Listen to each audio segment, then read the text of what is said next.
Good evening. Welcome to the January 10th, 2017 meeting of the Millis School Committee. I'll start by announcing that this meeting is being recorded and can be viewed on Mondays at 7 o'clock on Comcast Channel 8 or Verizon Channel 37. Start with a roll call vote. Denise will not be here tonight. Sean? Here. I'm here. Superintendent? Here. Steve? Present. Jen? Present. Teacher representatives? All right. And Josh, your student representatives. Jody, anybody signed in for open session? No one has. All right. Then only action item tonight is consideration to approve the meeting minutes from December 13th. Mr. Chair, Mr. Callahan. I make a motion that we approve the meeting minutes from the December 13, 2016 school committee meeting. Second. Been moved and seconded. Any further discussion? All those in favor? Aye. Motion carries. All right. Move right to student representatives.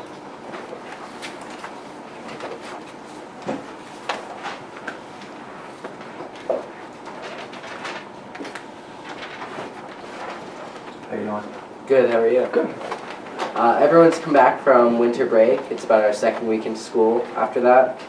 And next Monday, the 16th, is Martin Luther King Day, which everyone has off. And then the Friday before that, the kids have off as well. And then the second term has only a few weeks left, and it's ending. And that means that although there are no official midterms, many teachers are still having tests for those that end of the term. And then prom is also being planned. The idea for it has not, there's a survey going on right now to decide the theme. It hasn't been decided yet, but after that there should be more planning going on. That's it. Great. Thanks. All right. Thank you.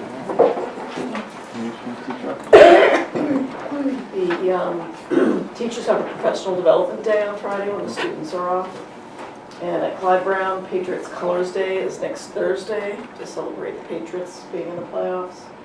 The theme of the month for Clyde Brown in January is confidence. For the middle school, there are honors breakfasts going on this week. On Tuesday, today there was grade 6, grade 7 is tomorrow, and grade 8 will be on Thursday. At the high school, Taylor White is continuing to collect shoes for her senior project, so any contributions would be appreciated. There are 31 students going from the high school in grades 9 through 12 to DC next week with Miss Siemba and Mr. Neville, and they have a lot of activities planned. The Outdoor Pursuits have built their rinks. They had been open for public use, but they had to close them this afternoon due to the weather, and they will let us know when they will be open again, but they obviously have to wait till it's freezing conditions. So, but they felt like they were in a good place, went quickly, and they've got a good process. And so, that's it. Thank you. Superintendent? Yes. Mr. Chair, while I'm setting up, I have a quick couple of slides. I'd like to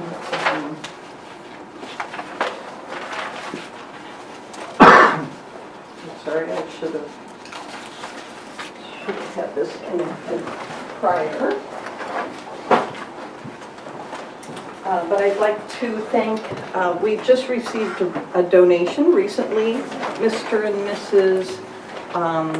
Sharmy donated a 50-inch flat screen TV and DVD player to replace the 1980s, circa 1980s TV and VCR that were used in the Unified Arts classes at Clyde Brown in the library, and we're grateful for their generosity.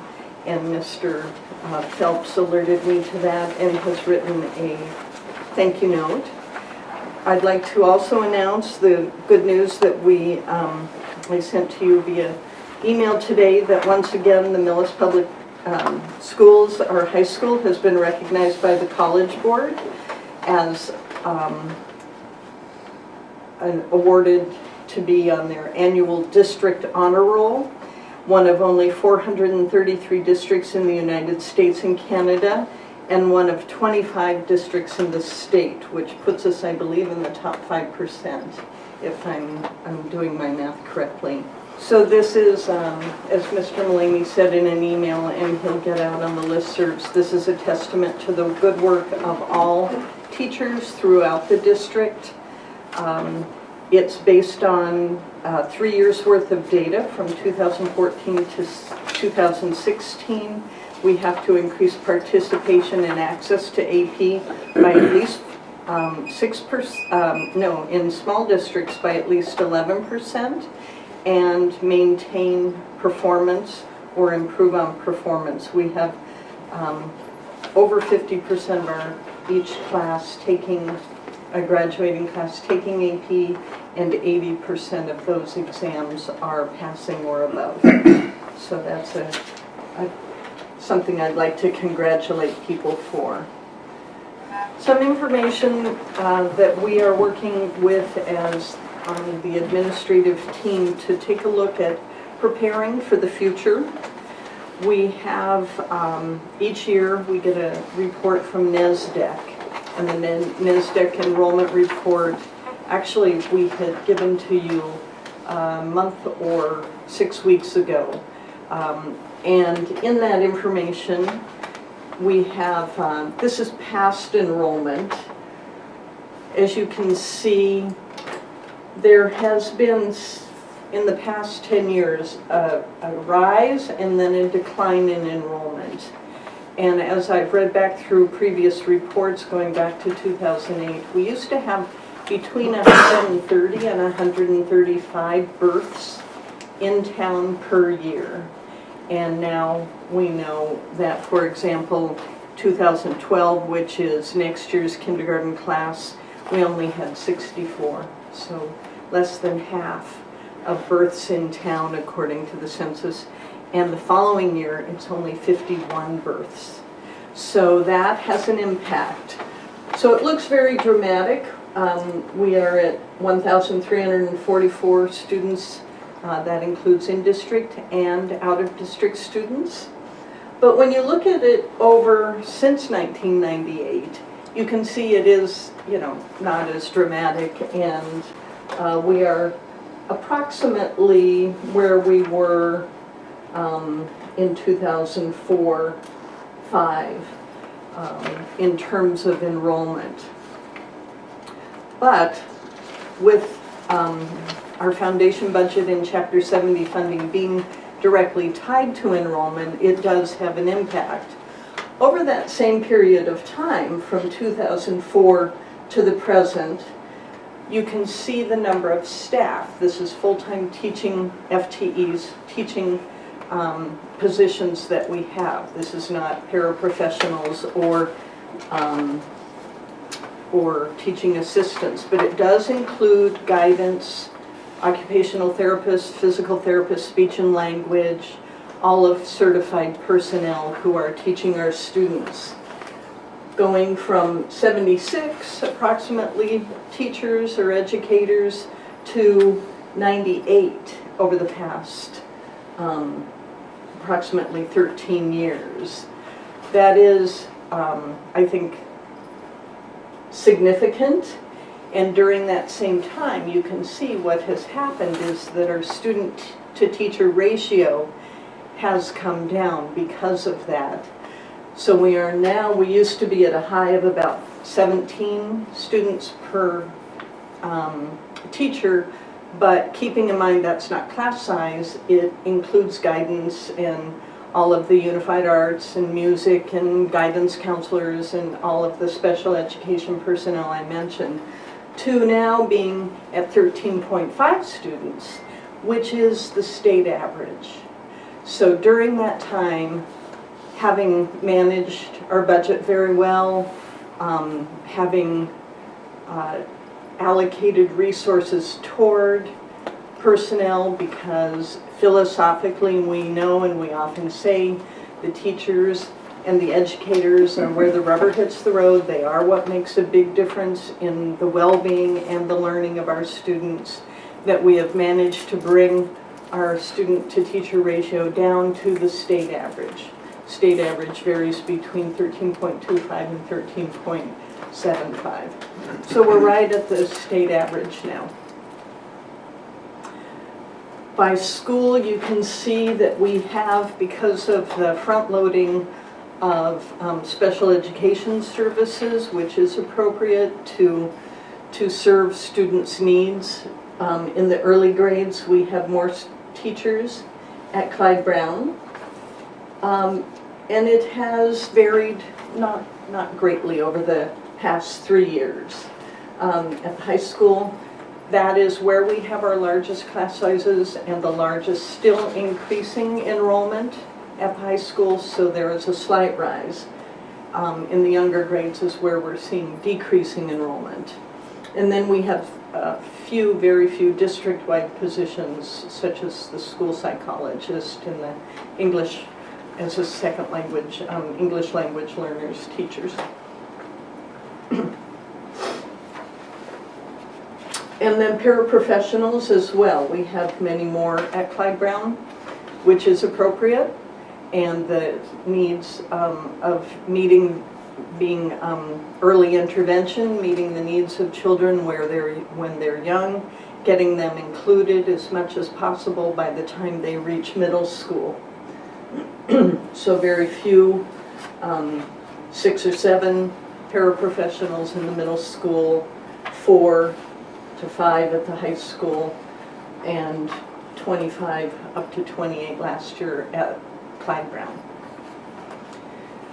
So the NASDAQ reports that we get every year, I went back and did an analysis, because we've always maintained, and for the past few years, NASDAQ has underestimated our enrollment, and that was the case we made to the MSBA as well, because we are a slightly more affordable town and high-value town. We believe that we attract a lot of young families.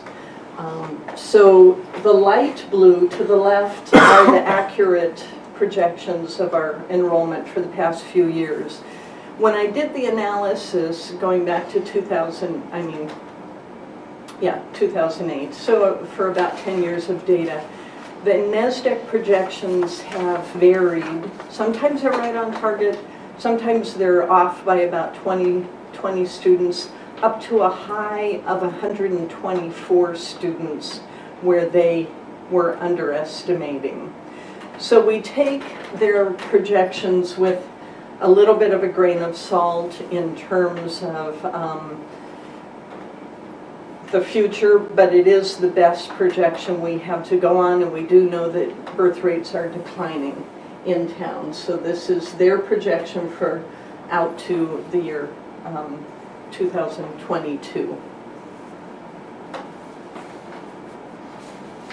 In your packets tonight, you also have our current enrollment, which shows that we have overall gained 1 more student. We have 5 more choice students than we started the year with, and those are students that either have moved out of town and continue to want to be educated here in Millis, or we've just identified them.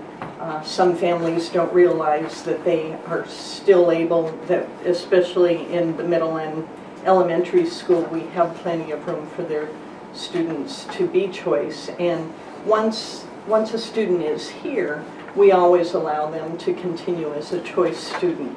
So we have 1,351 students. We have 20 students going out of district to out of district placements, and 79 choice students, which is where we ended the year last year.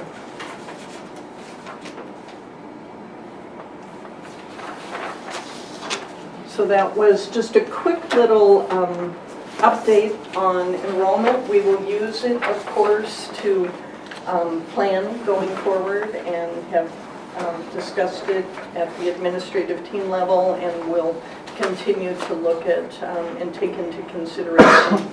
For example, unless things change and we have move-ins, which we always do, but we also have move-outs, we know that our incoming kindergarten class next year is scheduled or slated or predicted to be only around 64, 65, maybe 68 kids, maybe up to 70 depending on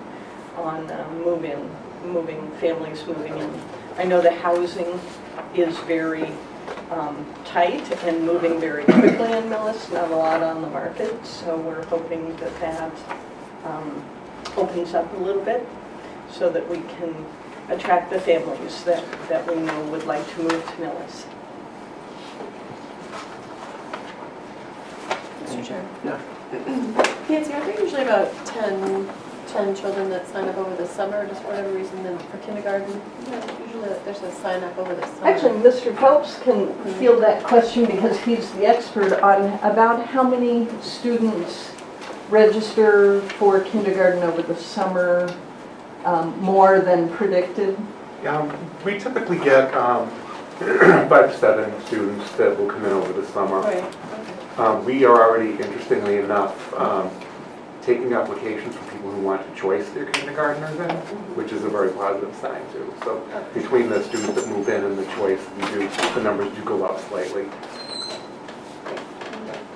And we do have plenty of room for choice students. We have an average of approximately six students per grade level in choice.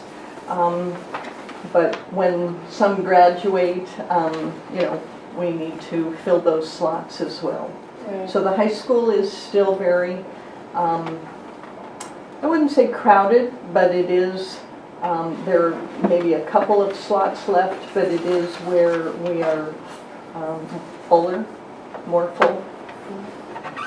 And then the last thing I'd like to just mention regarding the Professional Development Day is we are providing teachers with the opportunity to do a lot of personalized learning on Friday. They can submit proposals for an area of interest that they're passionate about, and to personalize the professional development, much like we're trying to personalize our instruction for students. You do in your packets tonight also have the special education trend report that NESDEC does for us every year. There is not a lot that is different or notable. We continue to have about 13.6% of our students have an IEP, which has not changed dramatically. It was in 2010 13.9, so that is comparable. There is notably 3.6% decline in the percent of costs that special education compared with our general expenditures. So that is good that the cost of special education services, and notably the out-of-district placements, is coming down slightly. We have more students going to collaboratives. As you know, we developed a program in the middle school to have students remain in Millis, because we do believe that that is the best place for them and their educations. So there is not a lot of change from last year, and we do have, I think it's about four fewer paraprofessionals than we did in 2011-12. So all of that is in the report that we provided. If you have any questions, I'm happy to try to answer those for you. Nancy, I'm just going through in this trend report, and it may go a little bit questionable, but in the second to last page, and this kind of dovetails some of the conversations we've been having going into the budget. It talks about special education support staff. And number of special education paras assistants, we've hovered 20, 22. And then it says number of IEPs per para assistant. We're basically 8 to 9. And then there's a note down here that says typical range is 5 to 8. Is that, I'm going to take what it says, typical range of 5 to 8. So if I just do that really quickly, I just did the first couple of years, it means we have roughly 200 IEPs in these years. Let's see, we have the numbers, and I can provide exact numbers for you. Oh, yeah, wasn't it on one of the Yeah, first on couple? the third page in, they do have the total number of IEPs, and we currently have 184, which is 13.6% of our population. And since our enrollment is a little lower, in 2009-10, we did have 207 IEPs, but the population was higher too, so it's a 0.3% drop rather than a dramatic drop. So even just as if we just take the 184 for this year, we divide that by, just pick the middle of the 5 to 8, so it's 6.5, we'll say. That means a typical range would mean 28 pairs and assistants. So it just goes to, you know, as we see fluctuations through, I mean, if we've got, you know, if what we're saying the typical range is, we've got people doing or responsible for a number of cases, I haven't done the percentage yet, but a fairly decent percentage of cases more than what the typical range is. So it's just kind of another example of we do a lot with, you know, what we have. But this is definitely one of these indicators, and you know, as we go into the budget process and kind of looking at this, is 20 or 22 the right number? You know, and if we are, and we have it at the right number because of the specifics of the IEPs and the casework, that's fine, but I'm not sure it's an area where we have a lot of wiggle room. That's for sure.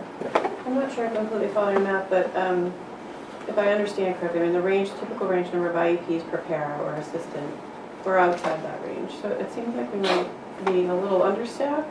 That's what I'm and that's what you're trying to say. Okay. Yeah. So we're at 9.2 per person. Right, we should be in the range of 5 to 8. Right. So I just picked it to try and calculate how many numbers. Right. I took 6.5. So if we have 20 people, yeah, I just split the difference. Okay. If everybody had 6.5, then of the 184 cases, it means we would have 28 people. We only have 20. So Okay. we're sure. That's okay. Sorry. Yeah. I got it. just on the numbers, not the specifics of all the cases, and there's a ton of variables, but it's just an indicator of, Do a lot. We can do a lot with. yeah. So one of the things we often talk about administratively, and I met with Dr. Marks today, was, or one of the things we talk about is the effectiveness, because salary-wise, do we go with more certified special education teachers and fewer aides, or the reverse? So we're always analyzing what is the best service delivery format and what is best for kids in terms of, we have many of our paraprofessionals who are incredibly skilled, and they've been here a long time. So what we're doing is providing more training, and a lot more training than in the past, because they are very skilled and very effective.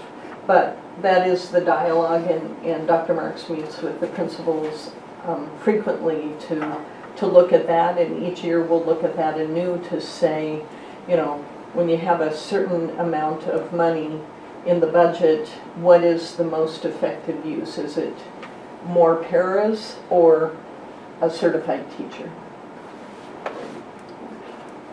Yeah, and I think the other question we need to ask, not just with this, but with a couple of different things we talked about is, do we also have to talk about what the right amount of money needs is? You know, instead of carrying a value, well, that's how much we have, and we all know the constraints we live in. But if for no other reason than to put an actual number on what is, well, I don't want to even say ideal, but what would be the number that, money aside, what would be kind of the correct staffing levels? And we're just looking at it for this, but we as a committee at various times in the last few months have talked about it from everything from, you know, sped staffing to custodial staffing to IT staffing to admin staffing, whatever it is. You know, are there things like this that we should be looking at to say, based on the size of our school, the population, the composition of the students, you know, square footage of the buildings in campus, this is what we should have to be doing what we're doing, just so we can more identify what those gaps are in the various areas. You know, because you flip that, take this, but then you come back to the staffing presentation, and it kind of masks some of it a little bit when you look at, you know, we've got a 13.5 student to teacher ratio.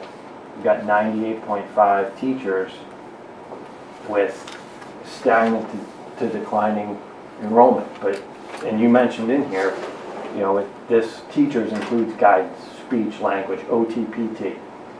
You know, I think it would be interesting as we go through the budget maybe to look at what is the speech and language OTPT? Like, how does this lay out the various of what, you know, where is these increases in staff, where have we had to put it over the years? Because it's not all in the same place, and it's not, you know, we don't have 2 teachers in any classroom. So, you know, some of it is that we've added electives at the high school, you know, and so that's fractions of time and space, so that might be something. But just kind of understanding where, because then we can also articulate where we've added that. So when people are looking at this, the reality is people will look at it and say your student-to-teacher ratio is dropped down to 13.5. We're looking at, you know, class sizes and overall enrollment dropping by another 100. You know, why do you need additional resources? Or you build a next door. So. Nancy, is there, Mr. Chair? Yeah. Is there a way, Nancy, that we can get to what Mark is talking about, the optimal support staff per student and that sort of thing, compared to some state averages of some kind? I can, we do have DART districts that we compare to, and that data is all on the Department of Ed website. We do not, tech support, maybe custodial. we can get it in terms of type of staffing, in terms of special education. But let me ask, and we'll see what we can do for our joint meeting on the 24th to see what types of, you know, for lack of a better term, industry standards there are, or averages across the state. I do know Dr. Marks has done a case study analysis over the district to see what the, as had Susan Donlan before, to see what the caseload is of each special educator and OT speech and PT, etc. Even outside of special education. I'm thinking outside of special. So we have a meeting this weekend, a joint meeting of the boards. And I'm just curious. to how our staffing levels are compared to other areas throughout the state? There is good class size Not even just data, teaching staff. not just teaching staff. Right, so do we have enough custodians? Do we have enough technology support? Do we have enough resources, teaching and non, compared to other towns? That's what I'm trying to get. And let's stipulate, the answer is 99%, the answer is no. Right, But we don't know how much. Right. So we have, we will see presentations we get every year, we go through, but we'd like to add a 0.5 person to IT, we'd like to add but that's, okay, here's what we really, really, really need to do what we're doing. What we don't have is something that says, oh, the square footage in the building is this, and the hours that it's open or whatever, and so the custodial staff is 10 and we have 4. Right. That kind of thing. Especially if it gets to a point where there's a reconsideration of the 65-35 split with the town departments. And I think it's nice to have evidence to show we do a lot with less than we should have. And this is what we really need in town. Yeah, because if we're going to talk about this split, then it should come from the place of, this is what we need. This is what we've done, but this is what we truly need. And this is not extravagant, this is, we've made do with 10% less, and I'm just using that number, but we really need 3 more teachers per this school, or 5 more aides here, whatever, custodians, any sort of support staff, anything. So I think going into that conversation, not only going into our budget, but going into the conversation with the town, which is going to heat up now that they've hired a new town administrator, is that we really, and it's the same thing, like Mark said, when every time an administrator's here, we say, don't self-edit, tell us what you need, and then we'll go from there, and we'll operate from there. So I really think this 24th, the meeting on the 24th is important, that you can bring it as a wish list if you want, but then we'll have to figure out what we can actually do, and what we need to do, what we need to fight for the future. You messed up. I don't know, but things like, school our size, we had some of these conversations when we were looking at budget managers, but, we have one principal in every building. We have one superintendent. We have no assistant principals. We have no assistant superintendents. Data managers. Right, like there's a number of administrators. We have dean of students who's 0.5 dean of students, 0.5 athletic director, which may all, if in any one of these types of situations where there's some type of data point that would say, well, a school this size, has one full dean of students and, one athletic director, or even guidance, do we have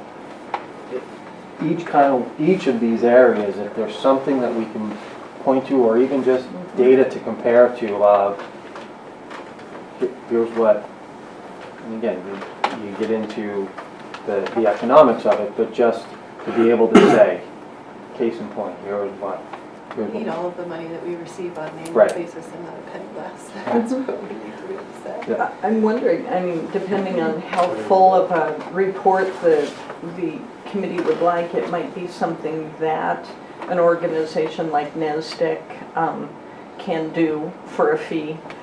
There are other organizations that do that to do, much like the town did their personnel study, the comparables. We can certainly ask our job-alike groups and look at the data on the Department of Ed website of the DART districts, the comparable districts to Millis, and see what, but I'm not sure they break it down with enough granularity to get at what we'd like. But I also think it's a 2-step process. I think the first step is kind of formalizing what we say every time. 3 principals are here. Each one of the principals.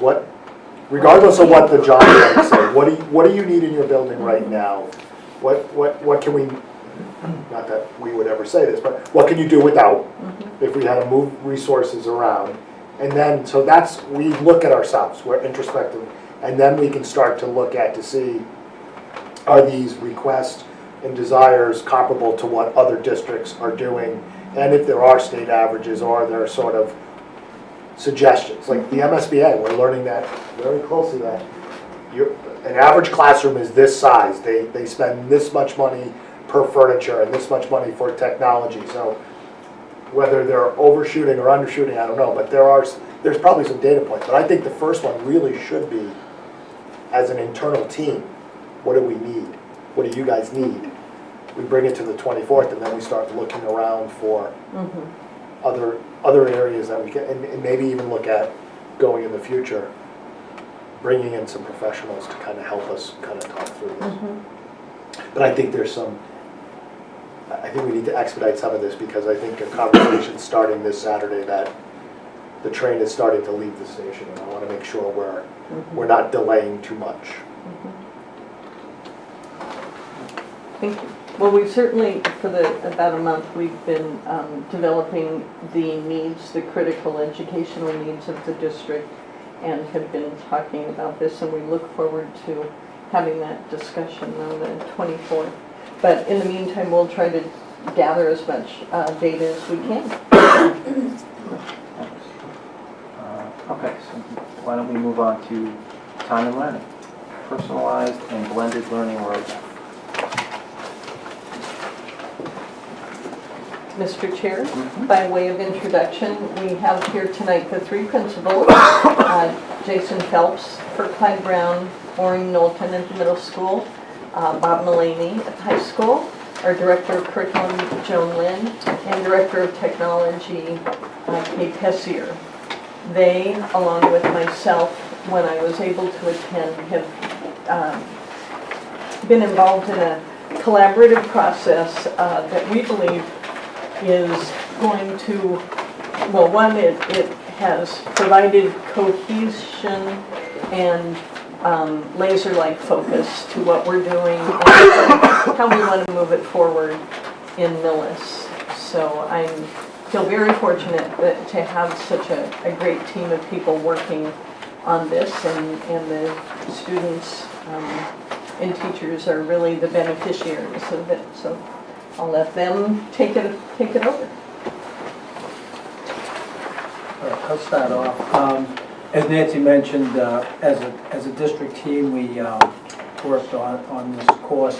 It actually began back in October of 2015. I was able to go down to the Friday Institute for Educational Innovation on the campus of North Carolina State University. I went to a 3-day training with some area administrators.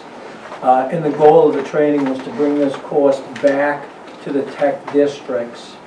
And we facilitated a 5-day training on implementing blended and digital learning.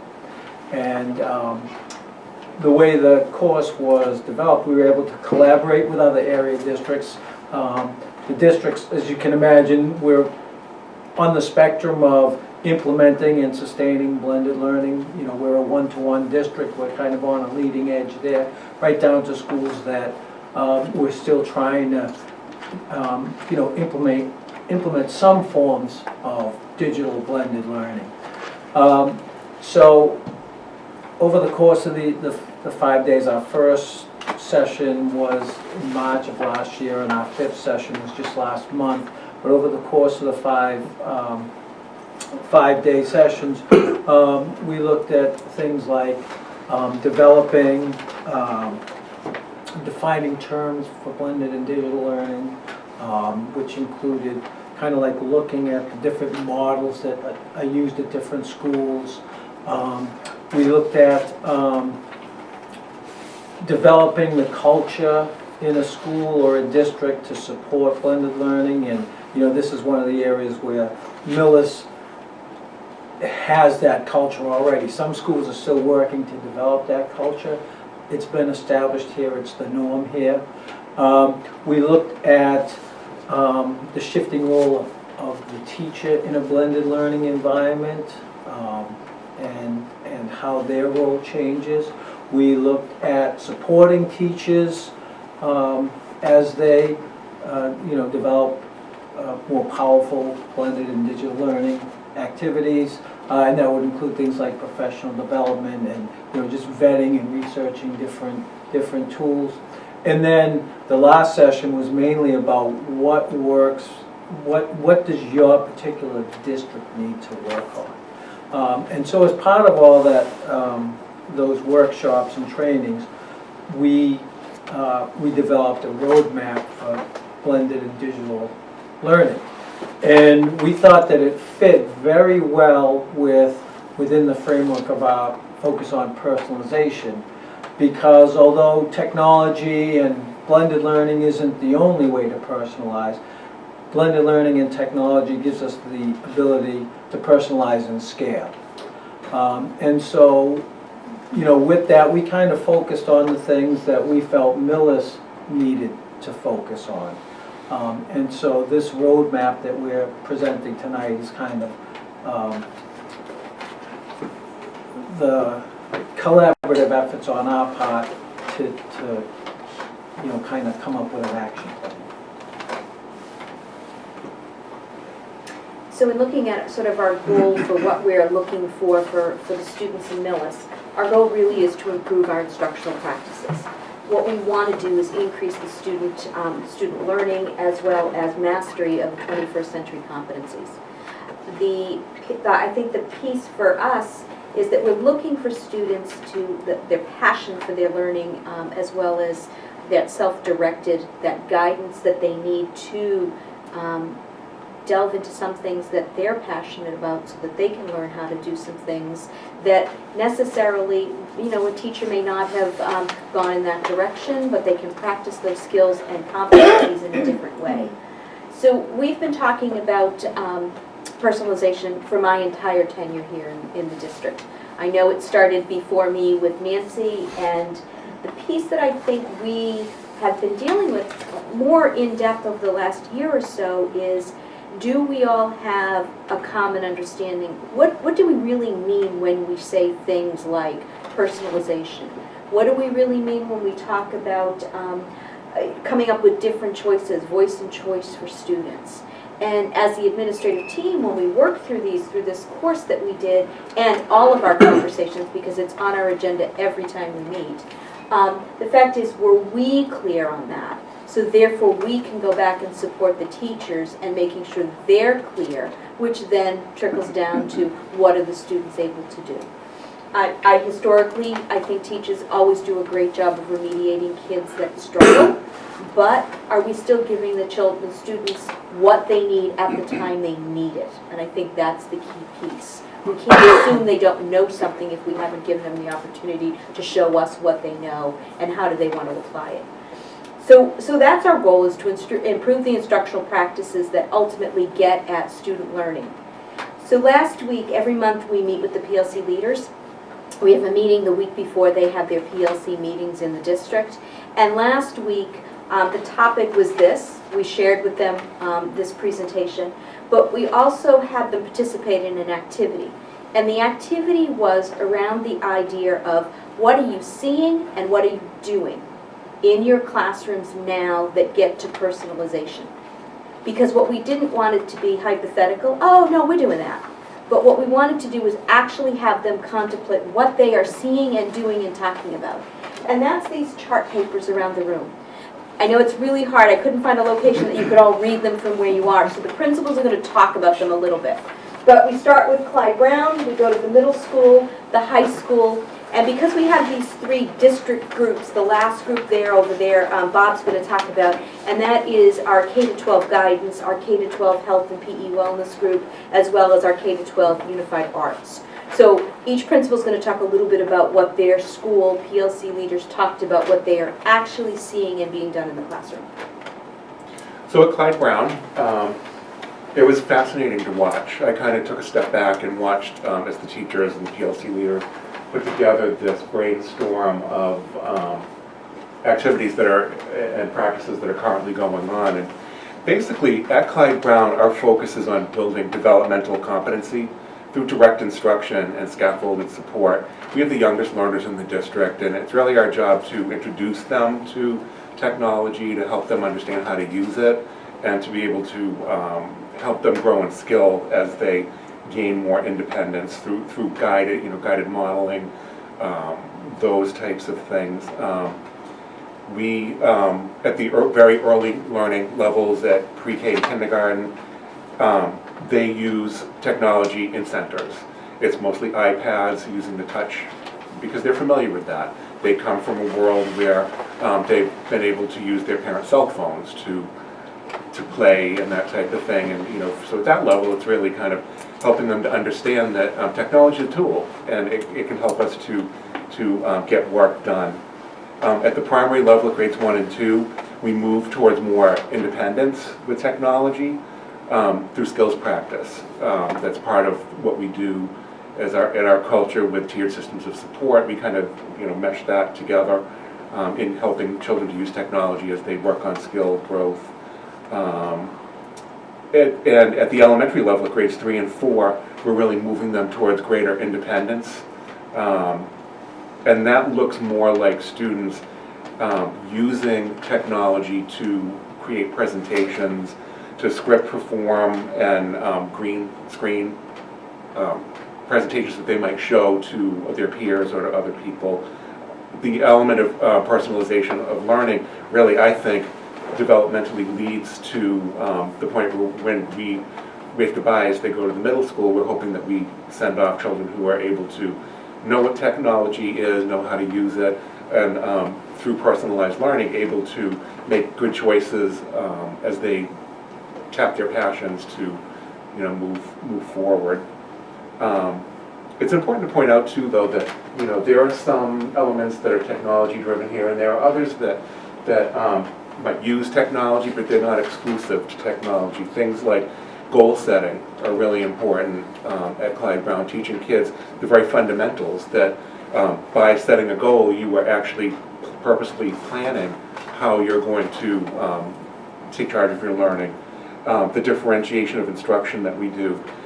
We've begun to use project-based learning blocks where students have an opportunity to expand learning in new and different directions, and giving students real choice in demonstrating their skill growth through the types of things that the upper grades do with the presentations, with using technology in that capacity. So again, kind of tying it all up, it looks like a mishmash, but it really is on a continuum, very developmental, and begins with helping children to understand that technology is a tool and teaching them directly how to use it, and ends with students becoming more independent as learners and using that to facilitate their own growth. So at the middle school, we've been utilizing blended learning for many, many years, and I think we're always trying to improve what we're doing and take it to the next level, and try and use technology to do things and teach in ways that we couldn't if we didn't have the technology. So not just to do routine tasks, but how can we have kids be innovative with it, and teachers as well. And we use blended learning to offer more choices for students, and some of the things up there, in particular choices maybe for different kinds of reading materials that match their interest levels and are appropriately challenging. We try to help them, we use it to implement universal design for learning and represent learning in different ways. Kids can use technology to learn by watching a video or an interactive website. They can do research on it and things that they couldn't do if they didn't have technology. In terms of 21st century competencies, the collaboration and communication, creativity, thinking and reflecting. Today, for example, our 8th graders were working to synthesize what they had learned about exponential notation by creating a script and a storyboard and then creating a video to show what they had learned. And they were all over the building, and they had props and costumes and things, but each group was working together and had come up with some different way to show it. So, it's not cookie cutter. I think that we've also been looking at flexible learning environments and how do we change up our furniture, our classroom design to make it a little bit more able for teachers to personalize learning and allow group work to happen and collaboration more easily, to switch things up quicker. we're looking at how we do a better job of having students practice and work at their own pace, in their own time frame, in the best way that works for them. We're ready to go to the next level, and at this point, we're hoping that this group and this roadmap that we have here helps us to allow students, like Jason said, become more independent, get in the driver's seat. We're not always telling them what to do, especially with what the students are coming up with from Clyde Brown. We need to step up our game, because what's happening at Clyde Brown is equal to what's going on in the middle school. So we're looking forward to working with this group and moving this roadmap forward so that we can have a common understanding of where we're going and what we need to do. Yeah, and I think, that kind of excitement that Maureen mentions, when I hear Jason talk about those kids setting goals, I'm just imagining, 5, 6 years from now when they're up in the high school, what are we going to be able to do with goal setting with these kids that already have the foundation? So it's very exciting for us. I think the technology, we're able to do some things now that, as Maureen said, we couldn't do 10, 15 years ago. We have different software, math software like Socrative. It's not even software, it's an online resource where kids can do problem sets, and if they're getting them right, they go in one direction. If they're struggling with them, they go in the other direction. The teacher's able to look and get immediate feedback on where the kids are. And so we're seeing more and more of that with Google, Google Classroom, Google Docs. You walk into an English class and the kids are writing essays and the teacher is offering feedback in real time. And kids are sharing it with each other and offering feedback to their peers. So there's really some exciting things going on. And as Maureen said, personalization isn't always about technology. We have our students involved in independent reading, where they have voice and choice in what they're reading, in addition to doing the other readings and books that are part of the quote-unquote canon.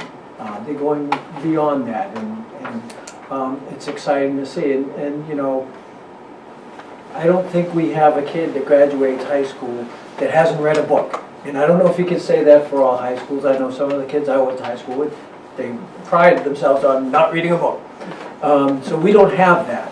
I think as far as the UAs go, they're our leaders in personalized learning. You can't walk down this hallway or upstairs, or I'm sure in Jason's schools, you can't walk down the hallway without someone putting a camera in your face and asking you to dance. And sometimes it winds up on the website. But really, the voice and choice, what kids are able to do, how they're able to apply their knowledge, how they're able to express their knowledge, makes learning very vibrant. And we hope that this roadmap and the team that's going to kind of drive this will help us get some of the materials we need for 21st century classrooms. So we're very excited about this, and we went over with our staff at staff meetings yesterday about this this roadmap and quest to have this shared vision, and the teachers were very excited. And, it goes back to the idea of we're not worried about implemented blending and personalized learning. We want to sustain it. We want to strengthen it. That's where Millis is at. Before Maureen changes this page, I want to share with you.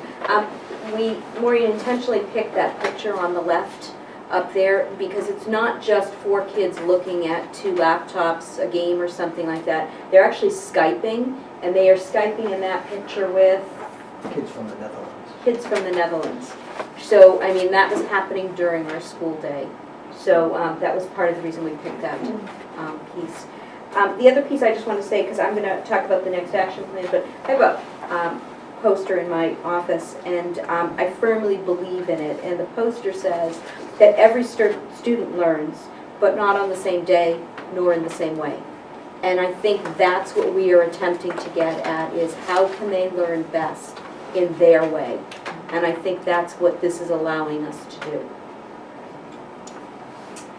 So sort of our next piece was the idea of defining in our roadmap of what are we doing and how are we doing it and how are we clear with not only ourselves as an administrative team, as the leaders of the district, but how are we clear with our teachers to make sure they understand what the expectations are, who then they can be clear with our students as to what they will be allowed to do. And this is not new. This is something we've been working on for several years and finessing this. The administrators worked on this and tweaked it a little bit more during our retreat over the summer. But this is basically the same vision we've had for the last few years, and how do we begin to get our students, by honoring your students as an individual learner, and by recognizing that the student brings his or her own learning styles, interests, passions, and challenges. And that's where we are with that. This is a picture that was on our website, and you know, it kind of demonstrates how children in the 3rd grade are moving towards that independence. You know, it's still teacher facilitated in the sense that they're working on writing to a particular theme, but their choices are in using you know, different colored fonts, different graphics to illustrate. So I think it does a nice job in kind of illustrating how the digital content really does support content-based learning at all levels. And in this particular case, allows students to, at a young age, begin to make those choices. And as part of our action plan, we're putting together a team of teachers and administrators to implement the action plan that we're presenting to you this evening. Teachers at staff meetings, and as a couple of people have mentioned at PLC team leader meeting last week, have seen this plan and have been asked to contact their principal if they want to volunteer to join it.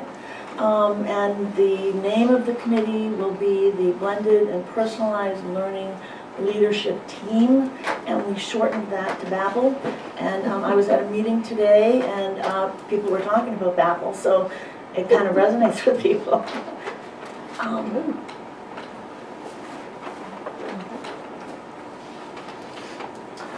One of the things this team will do is just looking at the terms personalized learning, blended learning. Although it's going to look different in the different buildings, and it may look different in different content areas, to have that to have that clear understanding of when we say personalization in Millis, what are we talking about? What does it look like? So the team's going to work on refining, you know, that definition.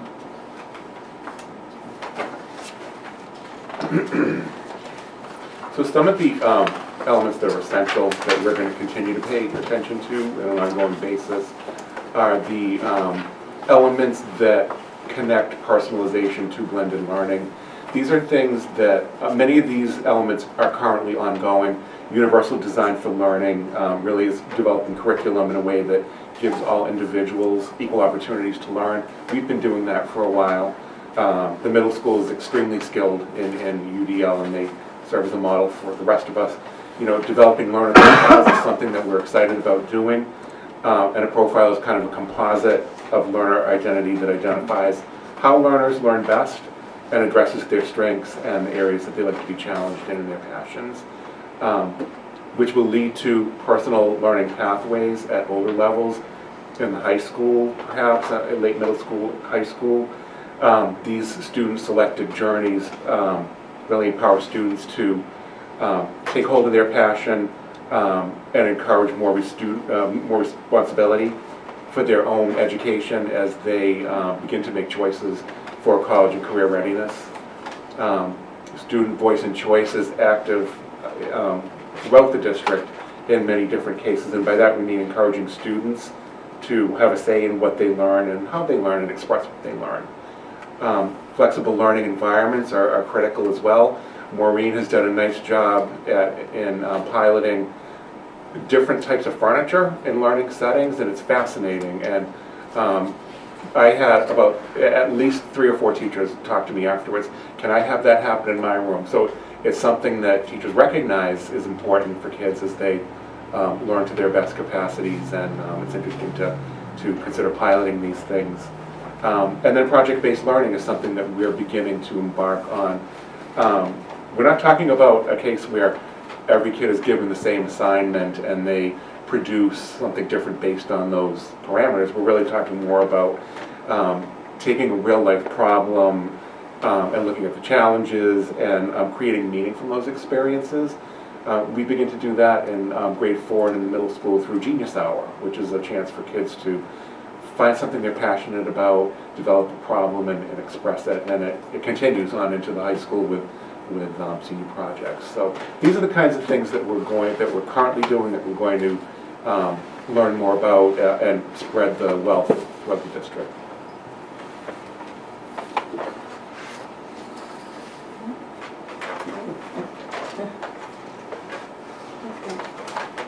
So we firmly believe that blended and personalized learning is the future of education, and that's where we're all headed. And as a team, I think we're going to need to listen carefully to teachers and ask them what they need to move forward and how those changes are going to impact their teaching and student learning. We have a fabulous district staff. We've got so many people who are so passionate and excited to do this. And they're ready to dive in because they're excited about the possibilities for students. Of course, we might have some that are a little more cautious and might need a little bit more direction. And so we'll be looking at the things that Jason just talked about, elements of universal design or skillful teacher, basic teaching strategies that people need to strengthen in order to move forward. For this initiative to succeed, I think we'll need to be kind of strategic about identifying the variety of needs of our staff and providing a menu of options for people. So just like we personalize for students, we need to personalize for our staff. And our PD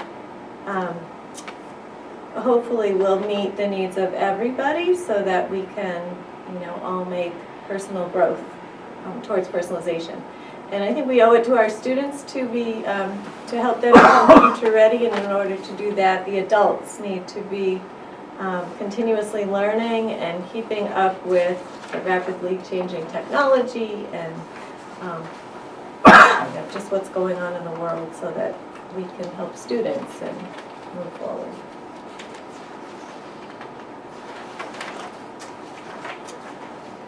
As Maureen quickly mentioned, professional development is key for this to support the staff. We're asking teachers to teach differently now, teach differently than they were taught, teach differently than they may have been teaching for quite a while. And now we're asking them to not worry about everybody understanding Chapter 1, but to turn around and figure out what each student needs individually and to begin to plan how to personalize those and offer students voice and choice. And so that is very different. I think this Friday is a key piece in practice what we preach, in the fact that we're talking about offering students the opportunity to tell teachers what they need to learn and why they want to learn about it, and we're doing the same thing with professional development. I do think Nancy gave you a chart.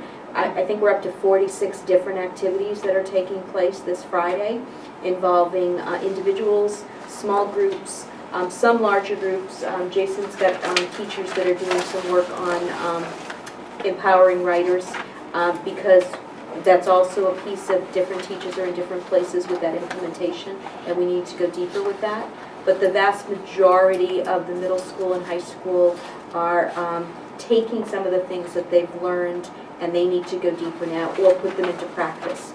And that's what Friday is all about. So I think it's going to be a great day, but it's also honoring the fact that teachers are telling us what they need to do, and we're doing our best to support them with where they are. In addition to Friday, I think those other things are things that we have continued to support all along. We continue to fund some workshops and conferences for teachers to go to based on their individual needs and wants. We do our best to collaborate with other schools because we're so small. We don't have a lot. Our middle school has been collaborating for the last 2 years with the Hanover Public Schools in the area of math because we're both using the same materials. And, you know, the 7th grade math teacher can talk to the 7th grade math teacher over there because we don't have 2 7th grade math teachers here. So those are the kinds of things that we're working on to continue to do that. We continue to offer graduate courses. We continue to, we talked about the opportunity for the staff to do a Genius Hour. Let them decide what they'd like to work on to see what it feels like. As adults, we generally learn the way we're comfortable with. And we're adults, we get to make those decisions. What we're trying to do is release that and now allow students to tell us what they need to do.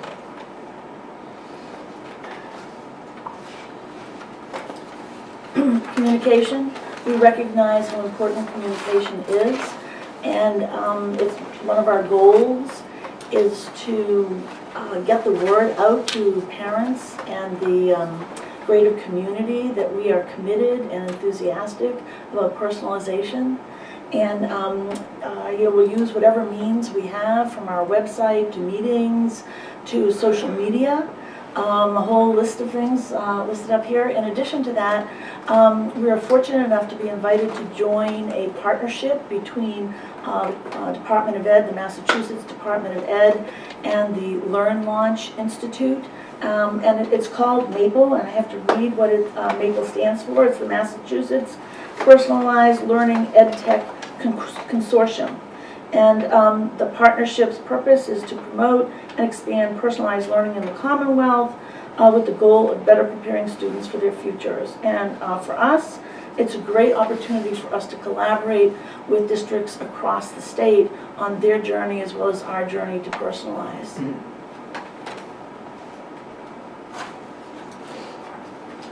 And one thing we'd like to do, the team to really work on is, you know, outside of the normal school budget, look for other funding opportunities. Merit has been fantastic to us. It's an outstanding organization that has helped us in so many areas in terms of personalization, technology, giving our teachers what they need to get better. We'd like to look beyond that as well. We'd like the team to come up with some creative ideas to funding challenges. Look at different partnerships with local businesses and organizations.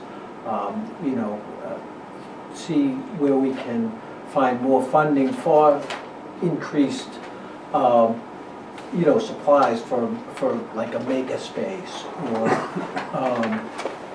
for things like different devices, you know, things that can really help support collaboration, connectivity, and kids, you know, thinking creatively.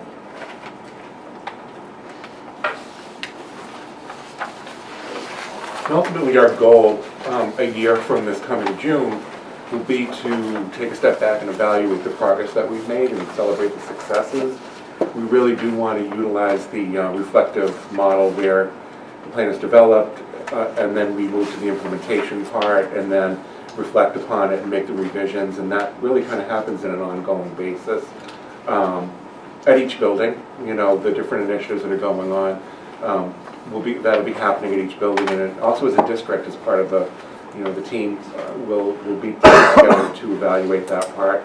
And at the end of the day, we're looking to create a metric that will help us to determine exactly how far we progressed in blended learning and how and personalized learning and what are the next steps that we need to take.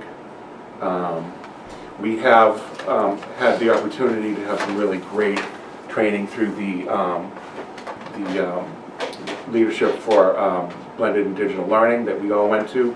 We also last year had done a book study on the administrative team, Making Learning Personal, by Barbara Bray and Kathleen McClaskey. That was instrumental. That helped us to really get a handle on some of the elements, and we are embarking on a new book study on how to personalize learning. We've just begun to take a look at this, and it's a rich, almost Bible of strategies, as we think about promoting professional development with teachers, different, educational elements. I'm certain that this is going to be part of the training that we do and part of the work product that gets realized because of that. So that's pretty much it in a nutshell. Anybody have any questions? Shouldn't you lead? I can leave.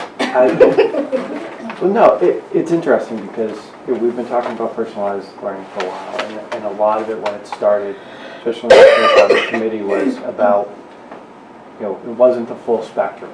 You weren't talking about the full spectrum of kids. We were talking about how do we get the kids who are really struggling, how do we personalize for them and figure out how they're learning and help them.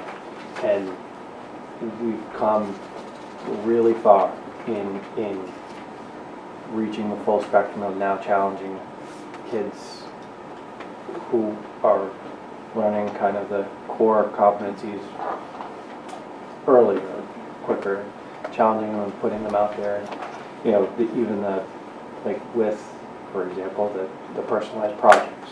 I've seen a couple of those personalized projects, and it's not just, and utilizing technology, but that is just a piece of it, because there's elements, for fourth graders, we'll do a presentation in class. I know in fourth grade, at most, I'm reading a book report in the front of the room. I'm not presenting and coming up with a whole project, and that's what these things really are. It's time management. It's all of these pieces that aren't just memorizing stuff in whatever's in the text or in the chapter.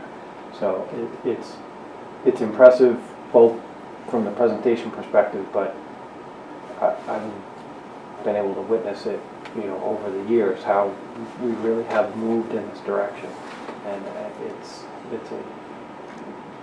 everyone here should be commended for how far we've come. In fact, we're taking it that much further. Mr. Chair. I think it's also interesting that you have the principals and the technology director and the curriculum director and the superintendent all working together. So it shows you that you're approaching this from a very comprehensive, what is the role of the curriculum and the technology, how do we blend it? So that's very heartening. So just a couple of suggestions. When you do go out to the community, I think it was you, Bob, that said, we're gonna say, what does this mean in this school?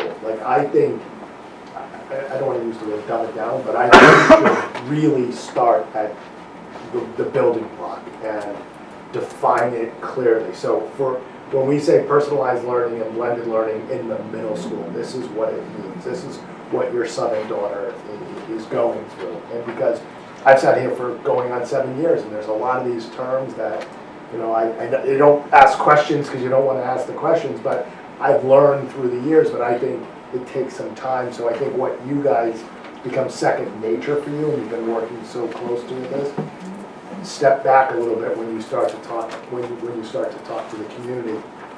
And then the other piece would be the research funding opportunities. You heard it before you guys came up.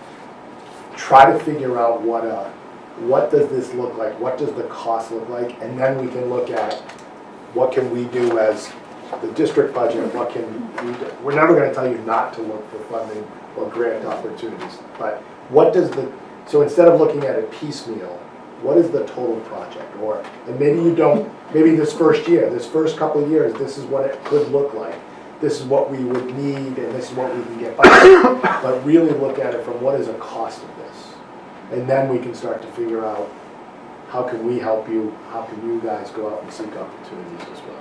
But this, I echo what Mark says. I'm seeing this at home as well, but it's really promising to see all of you here working closely, and it's clear that you've put a lot of time and effort into this, and we appreciate that. And some of this too, when you talk about the cost, but some of it too, whenever you're talking about implementing or shifting strategies or doing anything, some of it may be, in this first year or two, it's an investment cost. So there's, it's cost to get people trained or to get people the materials to get us where we need to be. It may not be, you know, 100 more devices to give the kid, but it's the stuff that you need to get ready. Maybe that's what year 1 and year 2 is. It's, hey, if we had X dollars, we could put this kind of a mass training or mass implementation in instead of, you know, cobbling together what we can cobble together to do. Okay, we can do this group in year 1 and this year in year 2, but really what's the investment in this? Because and think about it that way and present it that way. Is here's the investment and here's what we can get out of it on the back end. I have one other question, or question/comment, but as we one of the slides, we talked about kind of evaluating students, and one of the elements is how to, you know, determining how they learn or what's best for them. It might be a good idea, sorry, or I would find it helpful, like, if parents were communicated, like, hey, here's what we found, here's what, and I'm sure it happens in some degrees, but in not all, you know, but here's the work we've done to kind of determine how we're going to teach your student. Tell them, well, here's how we find it, because you learn outside everywhere, and you know, if it's helping with homework or doing with something, and obviously I'm sure it happens, you know, kids are struggling with homework and that kind of dialogue, but for everybody to just know, hey, we've done this work, we've learned this about your child, you know, here, take it for what it's worth. Mr. Chair. I agree with the parent comment. This is, I think, really interesting and really moving Millis in a different direction and cutting edge, if you will, and best practice. So I think it'd be nice for parents to understand all of your hard work, because I think they appreciate it. I don't know how you communicate that. I don't know if it's part of the newsletters or what, but I think it would be good for parents. Are you okay? Don't I am. don't expire on us, okay? I've got a butterscotch in my mouth. Maybe that's why you're Don't choking. choke. I'm not joking, I'm just coughing. Could I comment on this before you expire? No. I think any different method that a child learns, we know that they learn at different speeds, different manners, I think is fantastic. And I think each child's an individual, one size doesn't fit all, right? I mean, we know that. And the more we move towards personalizing learning for each child is fantastic. I think in this district, what you guys do from the Clyde Brown all the way up to the high school is fantastic. Everything follows, and it's great to see the development of each child through each stage of life. So it's been nice to see, and I look forward to watching this develop through the years, through the schools. That's my comment. The question is, I think some of you might know, I've for the past, 5 or 6 years, I've been saying we need to reinforce STEM and whatever we can do to do that. And my question is, do you think that, I've raised this before, as far as modular units somewhere on the property, to expand, do we need more room? Do we need more room to implement some of this stuff? I mean, I'm assuming so, because we seem to be cheek to jowl in every facility. Yeah, I would say, I mean, absolutely more room. I mean, in an ideal world, I mean, Yeah, obviously there's It's interesting because you mentioned STEM and STEAM, and one of the senior projects, which to me is the ultimate voice and choice in the Millis Public Schools. The last project that kids do is all about voice and choice and utilizing all their skills. But one of the projects that a student is working on is a portable maker space. So, you know, having materials on carts and things to wheel, you know, to different classrooms to utilize those things. So, you know, I think space is always a concern, certainly in these buildings and the grounds. So, you know, it's another example of kids being creative and coming up with some ideas. But certainly if we could find more room, I'm on board. I mean, I think we all agree that we need more space, right? I mean, it is what it is, and hopefully, as far as the elementary level, we'll hopefully have a resolution to that in the near future. I mean, whatever we can do in the interim to try to, as we develop this and go forward, whatever you think you need, please let us know, because I mean, I'm sure there could be some funding ability from private organizations. You never know unless you ask, right? And I mean, anything that can help the kids, we might as well give it a shot, right? One of the things that we're trying to do is to start small, build capacity. I have a great school council this year. They're just so dynamic, they're great to work with, and we decided that one thing that we want to do is to learn about makerspaces and bring people along for the ride. So they developed, because it was actually the council, developed a series of STEM theme of the month type of things. So for January, these are activities that happen at home with families during times when they might be snowed in or something like that. And this month it's how long can you keep an ice cube from melting, and designing, what's the other one? Ice cube, and there's another one, but the key point here is helping families kind of engage so that they have a sense for what it looks like, and at the same time, you know, we're using that data to kind of figure out if, you know, with the space that we have, how can we build something that we can at least begin, so that if we sometime have a huge space, this transition will be kind of smooth. We'll know, we will have been there, we will have an idea of how to proceed. So I don't think you can use the word huge in Millis. Larger. yeah, larger. Right? Huge would be nice. And I would say in the middle school it's happening, but it's happening because teachers are getting together and collaborating on projects, and the art teachers going in to see what's happening in math and science, and, you know, adding some dimension to an assignment, or you know, helping kids with projects or things like that. Math and science teachers getting together. So it's not in a designated area. We also utilize Dave D, the tech teacher, and he collaborates with our content area teachers often too. So it's happening on a small scale, you know, in pockets, but not just in one location. Yeah, I mean, utilize whatever space you have and whatever methods you can, but I mean, if there's anything else that can be done to try to expand and you know, whether it be a mobile science lab or a computer lab or, you know, a theater type thing. I mean, whatever it takes. I mean, kids learn different styles. A kid that might be comfortable with music in learning, another kid might be an introvert and it's all about reading, another guy might be good on his feet and be able to speak. I mean, you never know. But I think this is a great step towards that individual learning, so thank you for all your efforts. Mr. Millenni, are there dance videos out there that we should be expecting soon? I mean, when He shouldn't be scared. He when did played the videos come out? He played a mean left field. He can still move. No comment. If you can't find them, they don't exist. Well, we'll find him. No, now I'm going to go search for them. Thank you all. Thank you. Thanks Thank you very very much. much. And I do have a spoiler alert, the boys basketball team beat Hopkinton. Great. Really? Wow. Yeah, That's great. impressive.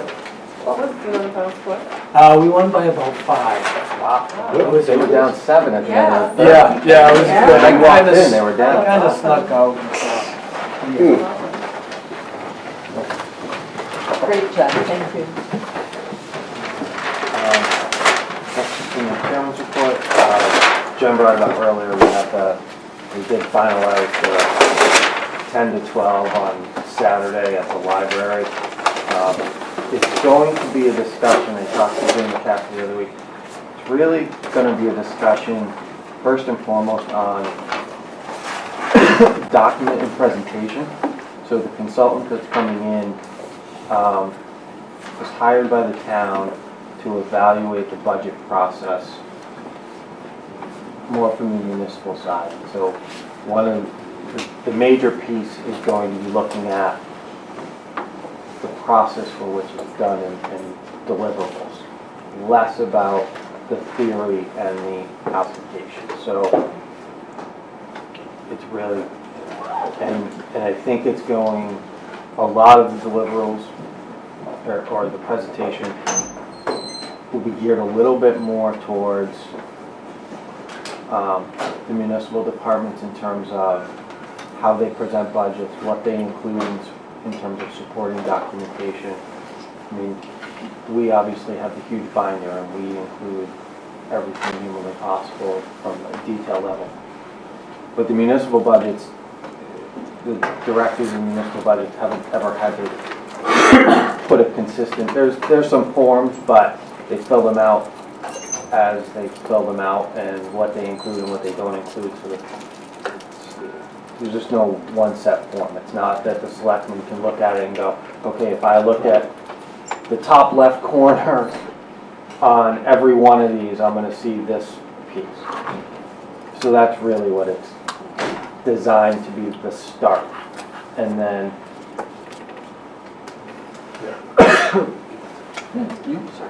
So then is it, obviously we want a presence, but is this more of a nuts and bolts? I mean, can we have a philosophical conversation in the middle of this? I don't know how it's going to go. It's 2 hours. There's an element that's going to be nuts and bolts, but I would be surprised if we didn't get into some discussion about it. That's not the first and foremost piece, but do we go on tangents? Do we talk about other philosophical things? Most likely, but there will be future meetings as well as getting into that. So do you feel like you need more of the committee there, or do you feel like this is more something that just the chair is? I think it would be helpful to have as many people there as can get there. I know multiple members of the finance committee are going to be there. All 3 selectmen are going to be there. So if people can attend, great. It's 10 to 12. Yeah, 10 to 12 at the library. At the library. Mr. Chair, is it too early to have invited the new town administrator because he's still in I think contract he's negotiations? Right, they're in I think negotiations, so we probably wouldn't. I think he's invited, but it might depend on that. And, you know, probably behoove him to attend, Yeah, if he's really interested. I know I will be in town, so Okay. I can attend. And Jody, can you post that for us? Yeah, 10 to 12 in the Millis Public Library. Oh, at the What library. would I call it? What would I post it? You can just call it budget process discussion.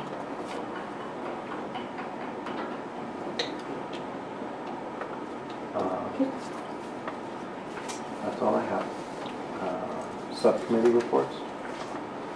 Mr. Chair, we had a elementary school building committee meeting last Tuesday.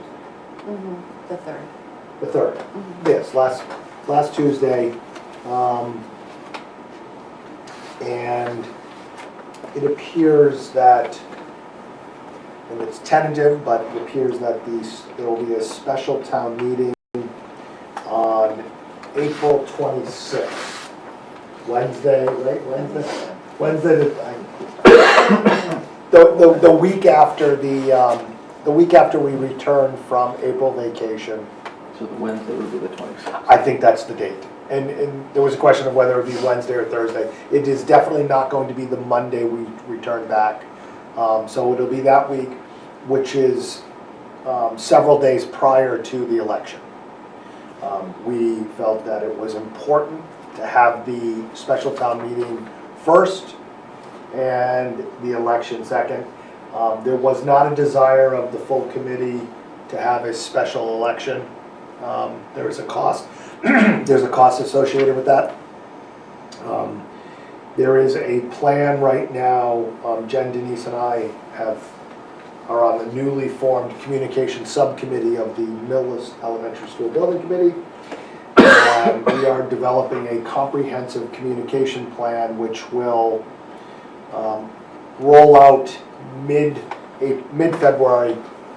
We are waiting on the cost of the new building, and this plan it'll be the start of the it'll be an informational campaign, which will eventually lead into a campaign for yes votes for April 24th, and then again, or I'm sorry, April 26th, and then again on May 1st, so. That's it for that. I don't think so. I think the elementary school building committee's meeting on February 9th, I think it is when we'll have the dollar amount Yes. that we can disclose in a press release type form, and then information. The information will start to flow on the 10th. We all agree that it would be premature to talk about something without having that place. I think people are aware of the project. I think we've done enough of the project through the fields issue, and I'll update on that. But it is really a question of, they want to know the cost. Right. And then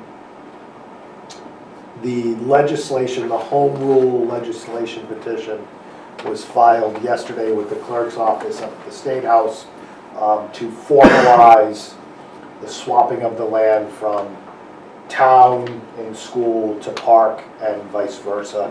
So that was filed, and we're hoping for approval and a yes vote prior to the May MSBA meeting.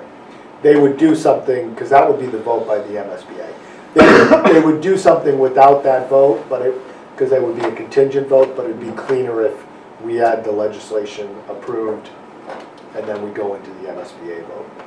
So there's a lot about to start with the MSBA. There's a lot of work being done, but the public piece of it is a month away.